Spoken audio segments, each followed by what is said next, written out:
नमस्कार विद्यार्थी मित्रांनो आणि वाचकांनो. फिजिक्समध्ये म्हणा किंवा इलेक्ट्रिकल इंजिनिअरिंगमध्ये म्हणा, एक बेसिक लॉ आहे Kirchhoff's law, Kirchhoff's current law. तर किर्चॉफ्स करंट लॉचा आणि Sachin Kirch theory of time कंपन्सेशनचा काय संबंध आहे, हा या व्हिडिओचा विषय आहे.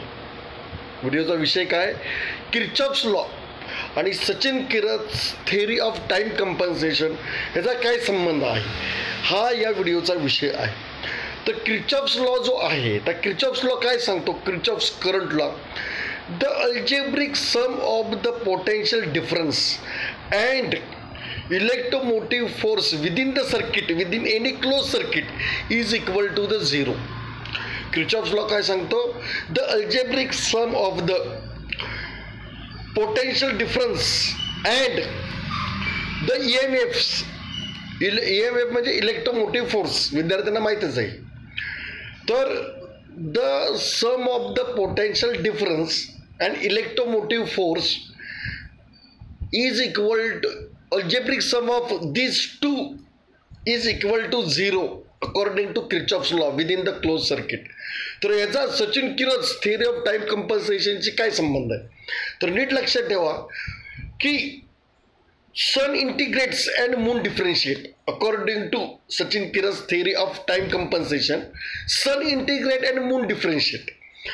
तर मून जो आहे ना, हा पोटेन्शियल डिफरन्स क्रिएट करतो आणि सन जो आहे तो इलेक्ट्रोमोटिव्ह फोर्स क्रिएट करतो. आणि या दोघं जे आहेत ना, हे परस्पर निगेटिव्ह आहेत. परस्पर निगेटिव्ह म्हणजे एक पॉझिटिव्ह असेल तर एक निगेटिव्ह असतो, एक निगेटिव्ह असेल तर एक पॉझिटिव्ह असतो, आणि दोन इक्वल आहेत. पोटेन्शियल डिफरन्स कोण क्रिएट करतो, according to brief history of time sun and moon हे पोटेन्शियली इक्वल आहेत. ते सन पॉझिटिव्ह पोटेन्शियल आणि मून निगेटिव्ह पोटेन्शियल आहे, पण बोथ आर इक्वल.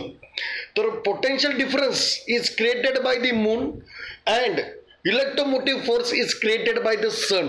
या दोघांची ॲडिशन नेहमी झिरो येते according to Sachin Kirch theory of time compensation. आणि ह्याविषयी जास्त डिटेलमध्ये मी माझ्या पुस्तकात लिहिलेलं आहे.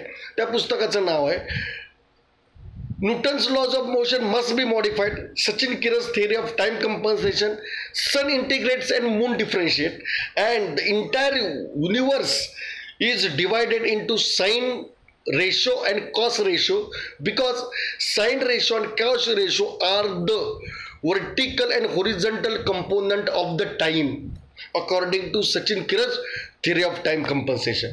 तर हे पुस्तक वाचकांनी वाचावं आणि त्याच्या प्रतिक्रिया कळवाव्यात ही नम्र विनंती. थँक्यू, धन्यवाद.